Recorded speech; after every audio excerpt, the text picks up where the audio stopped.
These are the views of Iqbal about the youth of the nation. ये कौम के नौजवानों के मुतालिक इकबाल की ख्यालात है. Iqbal wants to set a higher benchmark for the new generation. Iqbal अपनी नई नस्ल के नौजवानों के लिए ऊंचा म्यार मुकर्रर करना चाहते हैं. He wants to inculcate in them the spirit of innovation and discovery, because youth are to lead and take the nation to the height of self-sufficiency and independence. वो उन्हें जिद्दत और दरियाफ्त का जज्बा ज़हनशीन कराना चाहता है, क्योंकि नौजवानों ने कौम की रहनुमाई करनी है और उसे खुद इन्हिसारी और खुद मुख्तारी के ऊंचाई पर लेकर जाना होता है. The youth of Iqbal is not a thinking Hamlet, but a man of action, mild in speech, but enthusiastic in action, whether he is in the battlefield, in the company of friends, he is pure in head and heart. Iqbal का नौजवान एक सोचने वाले हेमलेट यानी एक किरदार Shakespeare के ड्रामे का जिसमें वो काम नहीं करता और सिर्फ सोचता रहता है.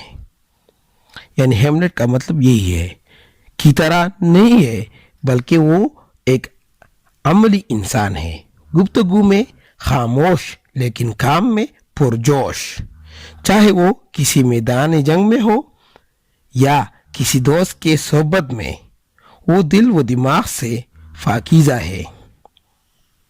It can be concluded that youth was the main focus of Iqbal. नतीजा ये लिया जा सकता है कि इकबाल का मरकज यानी मरकजी निगाह नौजवान था.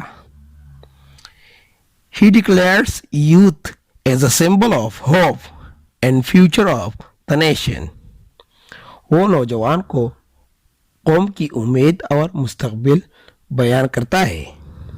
If young generation is ready to contribute to the progress and prosperity of the Ummah, the day is not far off when the whole Muslim community will rise as mighty power, which no nation of the world will be able to subdue.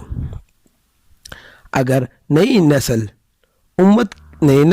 उम्मत की तरक्की और खुशहाली में हिस्सा डालने के लिए तैयार होती है तो वो दिन दूर नहीं कि सारी मुस्लिम ताकतवर कौम बनकर उभरेगी जिसे दुनिया की कोई कौम भी शिकस्त देने की काबिल नहीं होगी. For more updates, subscribe to our channel.